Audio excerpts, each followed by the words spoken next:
স্বপ্ন দেখতে কার না মন চায়। স্বপ্ন পূরণের স্বাদ হয়তো সবসময় চেখে দেখা যায় না, তবু দুঃসাহসটাকে একটু প্রশ্রয় দেওয়ার নামই তো জীবন। আর এই সাহসে ভর করেই আমরা রওনা দিয়েছি এক ভিন্ন জগতের খোঁজে। আসলে স্বপ্ন তো শুধু ঘুমের মধ্যে দেখা নয়, যা তোমায় ঘুমোতে দেয় না তাই হলো স্বপ্ন। সেই তৃষ্ণা, সেই টানেই আজ আমরা স্মৃতির পথে। আমি জানি স্মৃতির স্বপ্ন শুধু আমার একার নয়, তোমাদের মধ্যে অনেকেই মনের মধ্যে সেই স্বপ্নের জাল বুনছ। তাই আজকের ব্লগটা সেই স্বপ্নকে ছুঁয়ে দেখার ছোট্ট একটা চেষ্টার গল্প। তাহলে চলো স্পিতি ভ্যালির বুক জুড়ে তোমাদের সঙ্গী করে শুরু করি সেই স্বপ্ন পূরণের সফর। কিন্তু সবার আগে আমি Suparna, and welcome back to my channel the wonder girl. প্রথমে রুট ম্যাপটা একটু ছোট করে তুলে ধরি, তোমাদের জার্নিটা বুঝতে সুবিধা হবে। কল্পা থেকে স্টার্ট করে 82 কিলোমিটার দূরে 2 ঘন্টা 6 মিনিটের রাস্তা আমরা পৌঁছবো খাপ সঙ্গম। তারপর দেখতে পাচ্ছ যে খাপ থেকে 26 কিলোমিটারের রাস্তা, 42 মিনিট সময় লাগবে, পৌঁছবো নাকো লেক। নাকো থেকে ঠিক 47 কিলোমিটার দূরত্বে রয়েছে গিউ মনেস্ট্রি, সময় লাগবে 1 ঘন্টা 20 মিনিটের মতো। এবং ফাইনালি আমরা 34 কিলোমিটার জার্নি করে গিউ মনেস্ট্রি থেকে পৌঁছবো Tabo. Good morning from Kalpa. আজকে 1 জুন, আমাদের স্পিতি ট্রিপের ডে 5। এখন সকাল 7টা বাজছে। গতকাল আমরা কালপাতেই ছিলাম। কালপা থেকে রোগী ভিলেজ, সুইসাইড পয়েন্ট এগুলো সব ভিজিট করেছি, আর পুরো দিনটাই একটা রেস্টের মধ্যে কাটিয়েছি। আজকে আমাদের একটা লং জার্নি আছে। আজকে আমরা কালপা থেকে বেরিয়ে যাব, কিন্নর ডিস্ট্রিক্ট ছেড়ে বেরিয়ে যাব, আর ফাইনালি ঢুকতে চলেছি স্পিতি ভ্যালিতে। আজকে আমরা প্রথমে যাব নাকো, সেখানে কয়েকটা পয়েন্ট ভিজিট করার আছে, বেশ কয়েকটা পয়েন্ট, সেগুলো ভিজিট করে তারপরে ফাইনালি পৌঁছাবো তাবোতে। তাবো পৌঁছতে আমাদের রাত হয়ে যাবে, তাই নাইট স্টেটা আমাদের তাবোতেই রয়েছে। তো একটা লং জার্নি হতে চলেছে। রাস্তায় আজকে সমস্ত কিছু খাওয়া দাওয়া সব কিছু হবে। তো এখন 7টা বাজছে, 7:30টার মধ্যে আমাদের গাড়ি ছেড়ে দেবে, যত তাড়াতাড়ি সম্ভব বেরিয়ে যাব। আর এখন চলো দেখাই যে ভিউটা কীরকম আছে বাইরের। এইরকম হচ্ছে সকালের ভিউটা, বেশ রোদ ঝলমলে।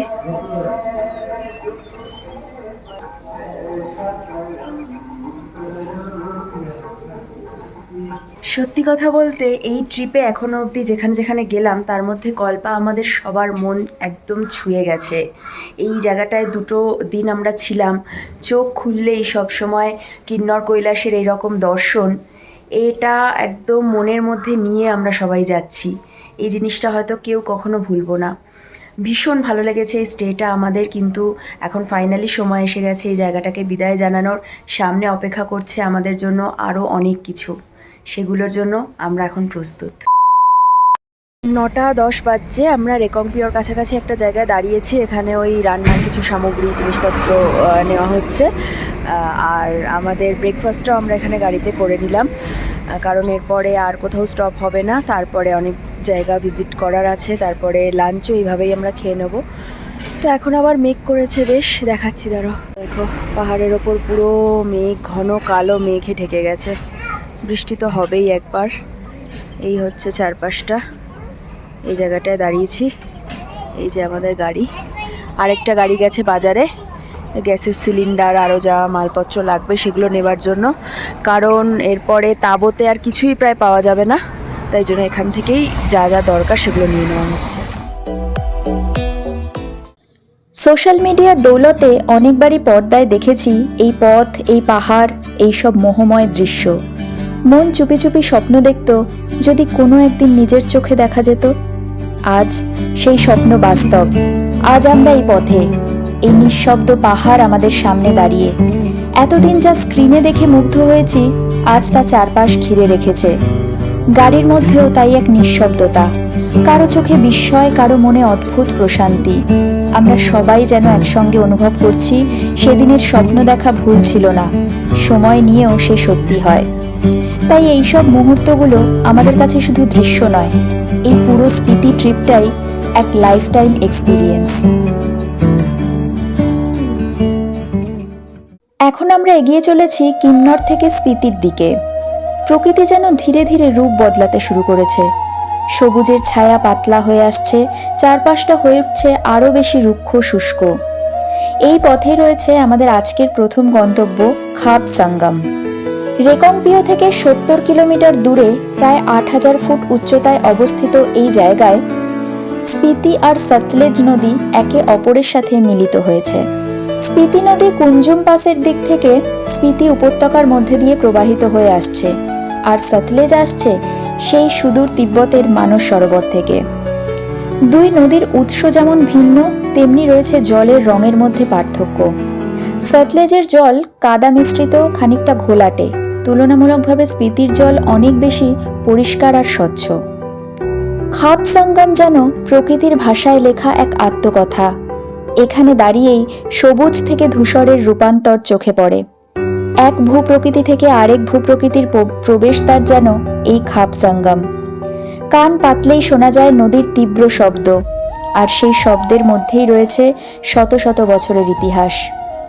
কিছুক্ষণের মধ্যেই আমরা সেই জায়গায় পৌঁছে যাব, আর ক্যামেরার চোখ দিয়ে তোমরাও প্রত্যক্ষ করো খাপ সঙ্গমের সেই ভয়ঙ্কর সুন্দর রূপ। এই যে জায়গাটায় আমরা এখন দাঁড়িয়েছি, জায়গাটার নাম হচ্ছে খাপ।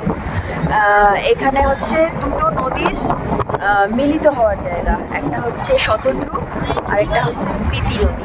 এই যে দুটো নদী আসছে, এই দিক থেকে একটা নদী আসছে আর ওই দিক থেকে একটা নদী আসছে, একটা স্পিতি আর একটা শতদ্রু।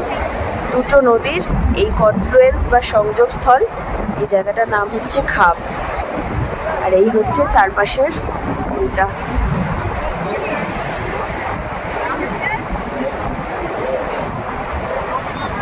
পুরো শুকনো রুক্ষ, একদম কোনো গাছপালা নেই এই পাহাড়গুলোতে, একদম মরুভূমির মতো পাহাড়।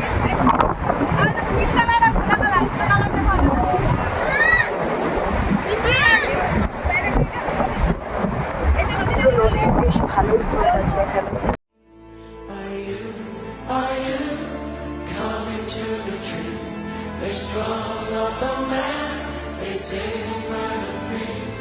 Strange things that happen here, no stranger would it be. I've always loved to feel. Strange things that happen here, no stranger would. এই যে এখান থেকে আরেকটু ক্লিয়ারলি দেখাচ্ছি, এই যে দুটো নদী দুদিকে আসছে। এখান থেকে একটা নদী আর এখান থেকে একটা নদী।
আমরা এখন খাবের এই নদীটার পাশে বসে আছি।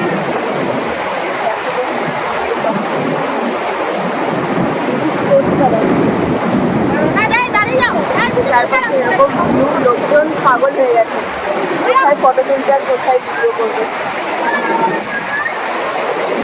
এইটা শতদ্রু না এটা স্পিতি? ও আচ্ছা, এই খোলা জলের নদীটা হচ্ছে শতদ্রু, আর ওখান থেকে যে একটা ক্লিয়ার জল আসছে সেটা হচ্ছে স্পিতি।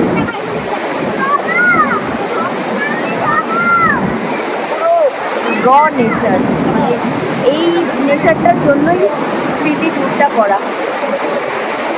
জলের বিশাল শব্দ হচ্ছে গরম করে।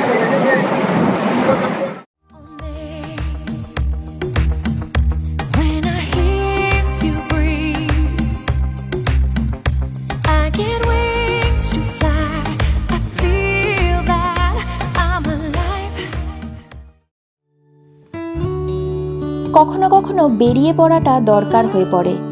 ঠিক কোথায় যাব তা জানার দরকার নেই, শুধু কোথাও না থাকাটা জরুরি। জীবন শুধু দৌড় নয়, একসময় ক্লান্তি জমে, ভেতরে একরাশ অস্থিরতা তৈরি হয়, যার কোনো উত্তর নেই, প্রশ্নই শুধু। এই বেরিয়ে পড়াটাই সেসব থেকে পালানো নয়, বরং ফিরে আসার একটা প্রস্তুতি। পিছনে যা ফেলে এসেছি তা হয়তো বদলাবে না, কিন্তু সামনে যা দেখছি তা আমাদের বেশ কিছুটা বদলে দিচ্ছে। সামনের এই প্রকৃতি মনের সমস্ত গ্লানি মুছে দিচ্ছে। সামনের এই পথ আমাদের খাপ সঙ্গম ছেড়ে নিয়ে যাচ্ছে নাকোর দিকে। কোথায় এই নাকো? কি কি দেখতে পাওয়া যাবে সেখানে গেলে? চলো যেতে যেতে তারই কিছুটা জেনে নেওয়া যাক।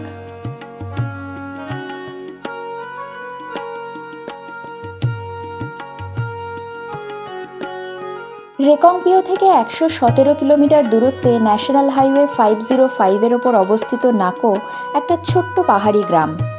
উচ্চতা প্রায় 12,000 ফুটেরও বেশি। শুষ্ক পাথুরে পরিবেশ দিয়ে ঘেরা নাকোর ভূপ্রকৃতির সাথে লাদাখের বেশ খানিকটা মিল রয়েছে। গ্রামের হৃদয় জুড়ে রয়েছে ছোট্ট একটা লেক, আর রয়েছে বহু শতাব্দী প্রাচীন নাকো মনেস্ট্রি। নাকোর জীবন খুবই শান্ত। ছোট ছোট কাদা পাথরের ঘর, হাসি মুখের মানুষজন, আর বাতাসে ওড়ে প্রার্থনার পতাকা। গ্রামের চারিদিকে যেন এক আধ্যাত্মিক শান্তির আবরণ।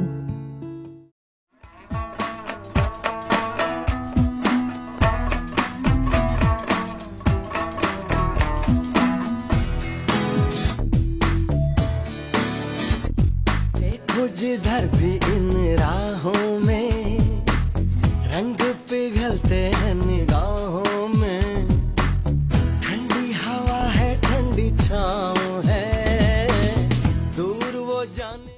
সময় 1:10 আর আমরা এসে পৌঁছে গেছি নাকো লেক আর নাকো মনেস্ট্রিতে, দুটোই পাশাপাশি। এই হচ্ছে তার ভিউ। একদিকে বরফে ঢাকা পাহাড় আর একদিকে মরুভূমির মতো রুক্ষ শুষ্ক পাহাড়। এটা হচ্ছে পার্কিংটা। এবার এগিয়ে দেখি যে কোথায় মনেস্ট্রিটা আছে। চলো যাওয়া যাক। বর্তমান সময়ে দাঁড়িয়ে যদি প্রাচীন কোনো অধ্যায় ছুঁয়ে দেখতে চাও, তাহলে নাকো মনেস্ট্রি অবশ্যই একবার ঘুরে যেতে হবে। এর অনন্য প্রাচীন চিত্রকলা আর স্থাপত্যশৈলীর জন্য একে হিমালয়ের অজন্তাও বলা হয়।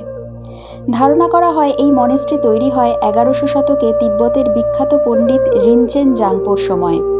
এটি তার দ্বারা প্রতিষ্ঠিত 108টি মনেস্ট্রির মধ্যে একটি অন্যতম। ভেবে দেখো, সেই সময়েও মানুষ পাহাড় পেরিয়ে এইসব জায়গায় শান্তির খোঁজে এসে বাস করত।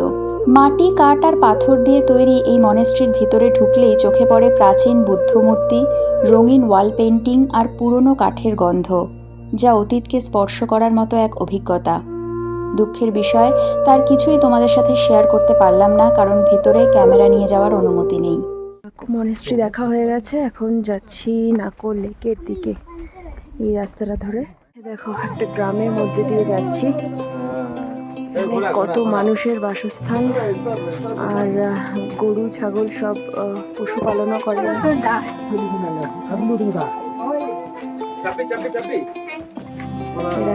ঘোড়াও যাচ্ছে, গরু ঘোড়া সব সাথে নিয়ে আমরা যাচ্ছি লেকের দিকে। আর এটা কি আসছে? গরু আসছে, কালো ঘোড়া আসছে। আবার একটা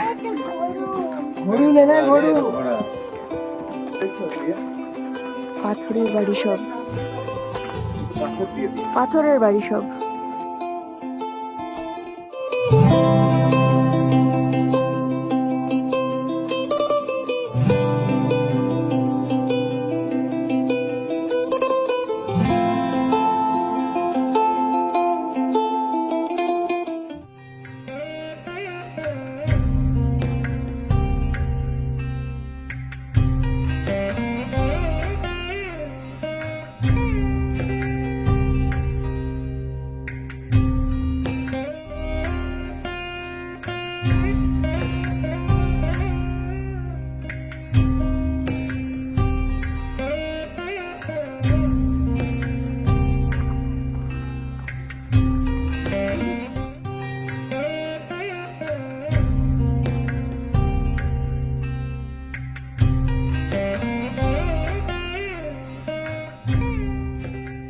ফাইনালি আমরা খুঁজে পেয়ে গেছি, পুরো গ্রামটার মধ্যে দিয়ে একদম এলাম, লেকের সামনে চলে এসেছি।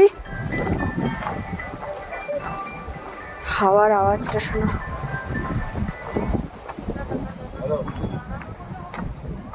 এই হচ্ছে নাকো লেক। এই হচ্ছে নাকো লেকের ভিউ, পুরো সবুজ, একদম ওপরে গাছ, নিচে জল, এত গ্রিনারি আর ওপরে এরকম নীল আকাশ। এই হচ্ছে ভিউ, অপূর্ব লাগছে।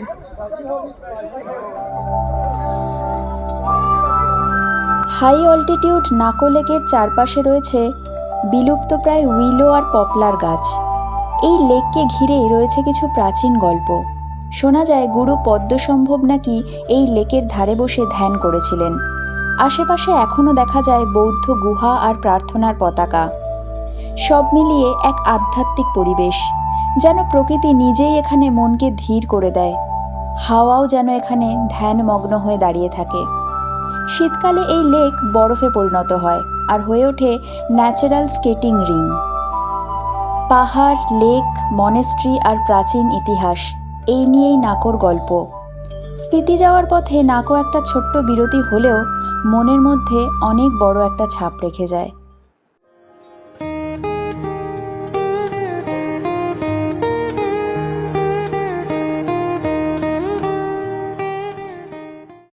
2:45 বাজছে। আমরা নাকো লেক থেকে নিচের দিকে একটু নেমে এসেছি লাঞ্চ করার জন্য। আর যেখানে লাঞ্চ করতে দাঁড়িয়েছি, জাস্ট জায়গাটা দেখো। আমার তো মনে হয় জীবনের সেরা লাঞ্চ হবে এই জায়গাটায় বসে যদি আমরা লাঞ্চ করি। দেখাচ্ছি, এই হচ্ছে আজকে আর আমাদের লাঞ্চের ডেস্টিনেশন।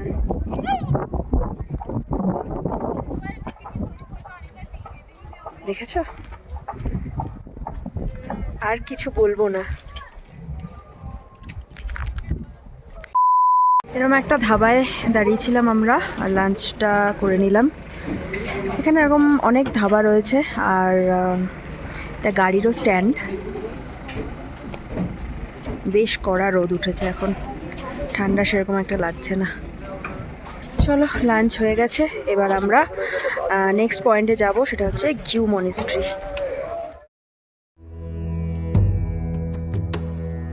रसार्थाय रम्यपत्रभृद्रथाकपाणये रसाधरेन्द्र चापशिञ्जिनिकृतानिलाशिने स्वसारथी कृता जनुन्नवेदरूपवाचिने सदा नमः शिवाय ते सदा शिवाय शम्भवे।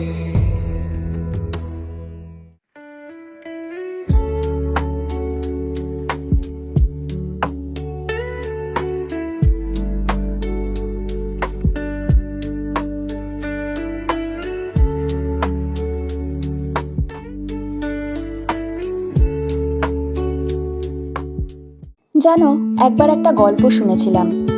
অনেকটাই পাহাড়ি রাস্তার মতোই একটা পথ ধরে এক ভিক্ষু চলেছিলেন অনেক দূরের এক লুকোনো উপত্যকার খোঁজে। সে উপত্যকার নাম ছিল নিঃশব্দ উপত্যকা। কেউ বলে সেখানে গেলে শব্দ হারিয়ে যায়, কেউ বলে সময় সেখানে থমকে দাঁড়ায়। ভিক্ষুটি দিনের পর দিন হেঁটে চলেন পাহাড় ডিঙিয়ে, নদী পেরিয়ে, ঠিক যেমন আমরা পেরিয়ে যাচ্ছি, কিন্তু উপত্যকার দেখা মিলল না। শেষমেশ একদিন পাথরের ওপর বসে বিশ্রাম নিচ্ছিলেন তিনি। তখনই বুঝতে পারলেন যাত্রাটাই আসলে সেই নিঃশব্দ উপত্যকা। কারণ সারা পথ জুড়ে তিনি নিজেকে চিনেছেন, প্রকৃতিকে জেনেছেন, আর ঠিক সেখানেই শব্দ থমকে দাঁড়িয়েছে। আমাদের যাত্রাও কি তাই নয়? গন্তব্যে পৌঁছানোর আগেই যেন পথ আমাদের অনেক কিছু দিয়ে গেল। হয়তো স্পিতিও সেই নিঃশব্দ উপত্যকা, যার গল্প আমরা রোজ নিজের ভেতরেই লিখে চলেছি। जीना भी ना जीना भी है दोनों का तुमसे ही वास्ता। ओ मैं ही तो तेरा पता है, दूसरा ना कोई रास्ता।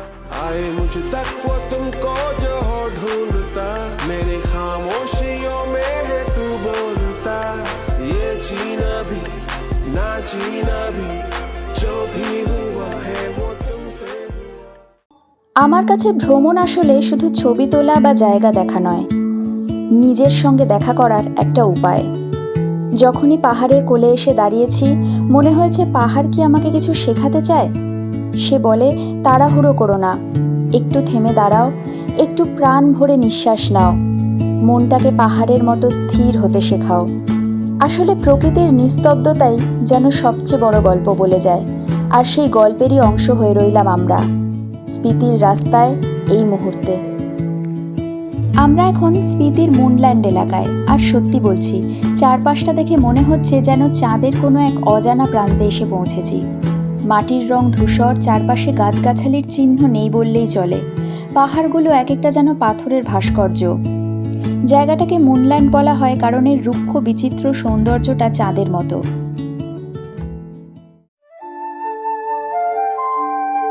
ওই দেখো, দূরে পাহাড়ের কোল ঘেঁষে দাঁড়িয়ে রয়েছে গিউ মনেস্ট্রি।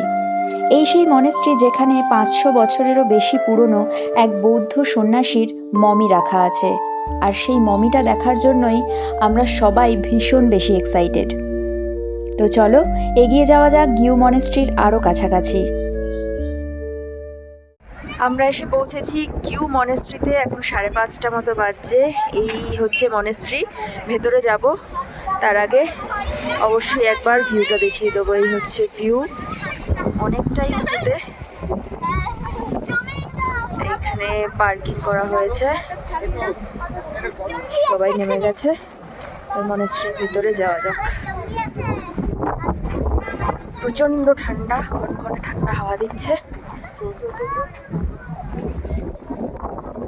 সিঁড়ি দিয়ে ওপরে উঠতে হবে।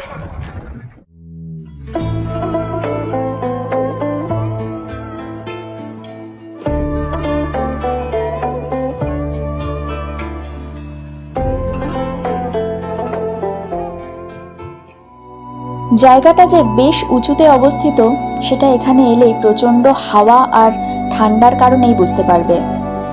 উচ্চতা প্রায় 13,000 ফুট। মনেস্ট্রিটা দেখতে অন্যান্য মনেস্ট্রির তুলনায় বেশ রঙিন। চারপাশটা খুবই শান্ত, কিছু প্রার্থনার পতাকা, ছোট ছোট স্তূপ আর এক ধরনের আত্মিক প্রশান্তি। এখানে রাখা আছে ভারতের একমাত্র প্রাকৃতিকভাবে সংরক্ষিত মমি। প্রায় 500 বছর আগে সাংঘা তেনজিং নামে এক বৌদ্ধ সন্ন্যাসী ধ্যানরত অবস্থায় নিজেই নিজের দেহ মমি করে ফেলেন, যাকে বলা হয় সেলফ মামিফিকেশন। ভাবা যায়? মমিটা একটা কাঁচের ঘরের মধ্যে রাখা আছে। দাঁড়িয়ে দেখলে রীতিমতো গায়ে কাঁটা দেয়। চোখ বন্ধ, চুল এখনো দেখা যাচ্ছে, এমনকি দাঁতও স্পষ্ট। না, কোনো রাসায়নিক নয়, শুধুমাত্রই প্রাকৃতিকভাবে সংরক্ষিত। শোনা যায় গ্রামের মানুষকে কাঁকড়া বিছের হাত থেকে রক্ষা করার জন্য তিনি নিজের প্রাণ উৎসর্গ করেছিলেন। তার মৃত্যুর পর নাকি সেই উপদ্রব দূর হয়ে যায়। 1975 সালে ভূমিকম্পের ফলে তার সমাধিতে ফাটল ধরলে এই মমিটি আবিষ্কৃত হয়। গিউ মনেস্ট্রি আসার রাস্তাটা কিন্তু বেশ দুর্গম। যদি তাবোর দিক থেকে আসো 40 কিলোমিটার রাস্তা, গাড়ি নিয়ে আসাই ভালো। আর হ্যাঁ, এখানে কিন্তু মোবাইল নেটওয়ার্ক একদমই নেই। তার পরিবর্তে যা পাবে তা হলো নীরবতা, ইতিহাস আর এক অমর কাহিনী। স্পিতি ভ্যালি ঘুরতে এলে এই গিউ মনেস্ট্রি না দেখে ফিরলে কিন্তু বড় চমক মিস করে ফেলবে। আমরা এখন এগিয়ে চললাম আমাদের আজকের শেষ গন্তব্যের দিকে, আর সেটাই রাত্রিবাসের ঠিকানা, তাবো। সিমলা থেকে এলে কিন্নর হয়ে তাবোতে পৌঁছতে হয়, আর মানালির দিক থেকে এলে কুঞ্জুম পাস পেরিয়ে আসতে হবে। তবে শীতকালে সেই রাস্তা বন্ধ থাকে। পৌঁছতে বেশ অনেকটাই সময় লাগে, কিন্তু যারা সত্যিকারের কিছু অনুভব করতে চাও তাদের জন্য তাবো এক অনন্য গন্তব্য। এই তাবো একসময়ের প্রাচীন বৌদ্ধ শিক্ষা কেন্দ্র ছিল। আজও এখান থেকে শিক্ষা, সাধনা ও ধ্যান চর্চা হয়ে থাকে। দলাই লামা নিজেও এখানে বহুবার এসেছেন এবং বলেছিলেন যে তিনি এখানেই অবসর নিতে চান। এখানে কালচক্র উৎসব পালিত হয়, যা হাজার হাজার বৌদ্ধ ভক্তকে আকর্ষণ করে। এখানে এলে মনে হবে যেন সভ্যতা আর আধ্যাত্মিকতার এক মিলন স্থলে দাঁড়িয়ে আছি। দূর পাহাড়ের কোলে ছোট ছোট মাটির ঘর, মাথার ওপর প্রার্থনার পতাকা দুলছে বাতাসে। একদিকে স্পিতি নদী, আরেকদিকে হিমালয়ের শুষ্ক পাহাড়, সব মিলিয়ে মন ছুঁয়ে যাওয়া পরিবেশ। তাবোর বিশেষ আকর্ষণ হলো তাবো মনেস্ট্রি, যেটা ঘুরে দেখানোর জন্য তোমাদের আর একটু অপেক্ষা করাবো।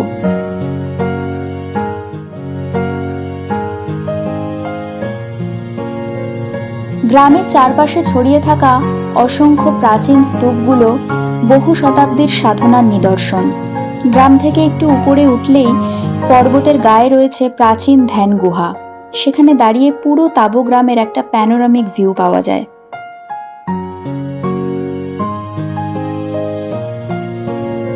এই তাবো হয়তো তেমন ঝাঁ চকচকে নয়, কিন্তু যে গভীরতা, যে নীরবতা, যে ইতিহাস, তা তোমার মনকে ছুঁয়ে যাবে অনেক ভেতর থেকে। তাই তাবো মানে সময়ের এক স্তব্ধতা আর মনকে ছুঁয়ে যাওয়া এক প্রাচীন আহ্বান। 202 আমাদের রুম নাম্বার। এই হচ্ছে রুম, বেশ সুন্দর রুমটা এক রাতের জন্য। এখানে বেড সাইড টেবিল, এখানে একটা সুন্দর বসার জায়গা করে দেওয়া রয়েছে। আর এখান থেকে একবার ভিউটা দেখাই, এই উইন্ডো থেকে। এই হচ্ছে বাইরের ভিউ। সন্ধে হয়ে গেছে, সকালবেলা আরেকবার ভালো করে ভিউটা দেখাতে পারবো। অসাধারণ লাগছে, সন্ধেবেলাতেও দারুণ লাগছে এখান দিয়ে এই ভিউটা। আর এই জানলা থেকেও একটা ভিউ রয়েছে, এই যে এই জানলা থেকেও এরকম একটা ভিউ।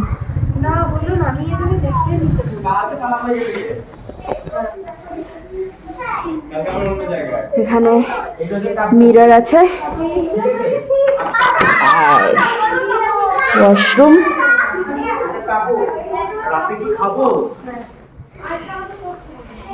এখানে সব পরপর আমাদের রুমগুলো রয়েছে। এটা একটা করিডোর, আর এখান থেকে বেরিয়ে এই হচ্ছে ব্যালকনির ভিউ। ভীষণ সুন্দর হোটেলটা, ভীষণ সুন্দর। একটা রাত এই হোটেলে থাকার জন্য কম হয়ে যাবে। তাবোতে আমরা পৌঁছে গেছি। এই হচ্ছে সন্ধেবেলা ছোট্ট তাবো শহরের লুকটা। এখানে একটা বড় সুপার মার্কেটও আছে, প্রচুর জিনিস পাওয়া যাচ্ছে, ছোট ছোট ক্যাফেও রয়েছে। আর এই যে দেখো, সৌরভ বন্ধু পেয়ে গেছে অলরেডি নতুন শহরে এসে। আমরা ভাবলাম এই ছোট্ট একটা স্ট্রিট ফুডের স্টল আছে, এখান থেকে কিছু ট্রাই করি। তো মোমো নিই, ভেজ মোমো। এই যে বন্ধুরাও চলে এসেছে অলরেডি আলাপ পরিচয় করার জন্য। ওদের সাথে একটু কথা বলে নিই, তারপর আবার তোমাদের সাথে কথা বলছি। আমাদের ভেজ মোমো চলে এসেছে, একদম গরম গরম ভেজ মোমো। তাবোর স্ট্রিট ফুড ট্রাই করছি। এখানে আমরা সবাই মিলে মোমো পার্টি করছি। দেখো, বুঝি বাবা। এটা হচ্ছে আমাদের হোটেলটারই একটা ক্যাফে।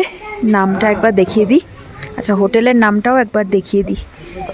এই যে এটা হচ্ছে হোটেলের নাম, কেসাং গেস্ট হাউস। আর এই হচ্ছে কন্ট্যাক্ট নাম্বার।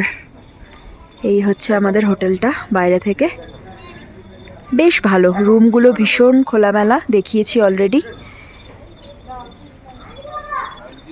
আর এইটা হচ্ছে এন্ট্রান্স। এই একটা ছোটো মতো ক্যাফে, বসার জায়গা। আমরা এখন এখানে একটু কফি, স্যান্ডউইচ এসব খাচ্ছি। অনেক দিন লোকাল খাবার কিছু ট্রাই করা হয়নি, তাই জন্য ভাবলাম আজকের ইভিনিং স্ন্যাক্সটা এগুলো দিয়েই সারি।